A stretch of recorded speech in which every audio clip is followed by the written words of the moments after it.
প্রিয় বন্ধুরা, চোখটা বন্ধ করে একটু কল্পনা করো তো, তুমি নেই। তোমার নাম উচ্চারণ করে কেউ ডাকে না। তোমার প্রিয় মুখ, প্রিয় গন্ধ, প্রিয় কণ্ঠ সব হারিয়ে গেছে সময়ের অতল গহ্বরে।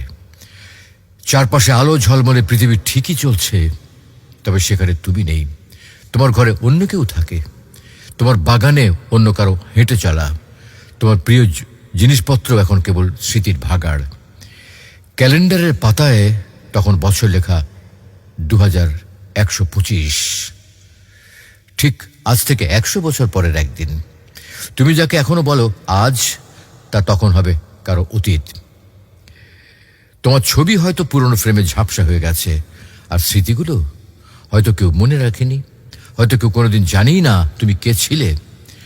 সময় চক্রে তুমি এখন যাদের জন্য সব ত্যাগ করছো, তোমার বন্ধু, পরিবার, প্রিয়জন, তাদের মধ্যে কজনই বা 100 বছর পর তোমার কথা মনে রাখবে?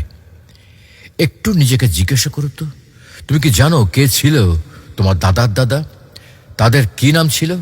তুমি কি কখনো তাদের জন্য একটিবার দোয়া করেছো? তুমি কি জানো তাদের বাবা মায়ের নাম? জানো না তো। তারা যেমন হারিয়ে গেছেন ইতিহাসের পাতায়, একদিন তুমিও হারিয়ে যাবে এই পৃথিবীর কোল থেকে চিরতরে।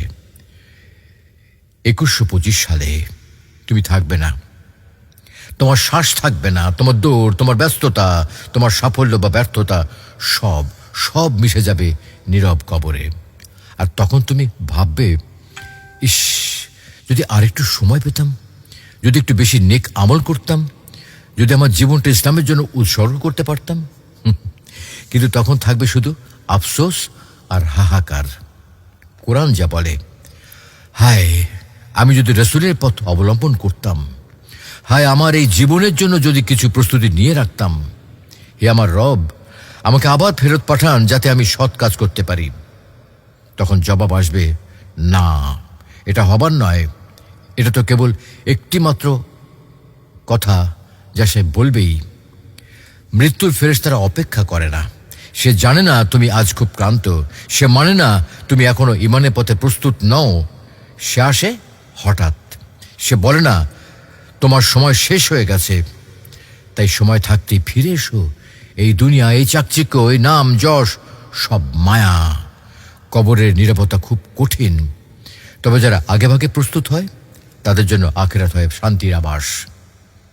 হে আল্লাহ, আমাদের গাফিলতি মাফ করে দাও, আমাদের অন্তরকে হেদায়েত দাও, আমাদের এমন কিছু করে যেতে দাও যা মৃত্যুর পরও আলোকবর্তিকা হয়ে জ্বলতে থাকবে। আমিন।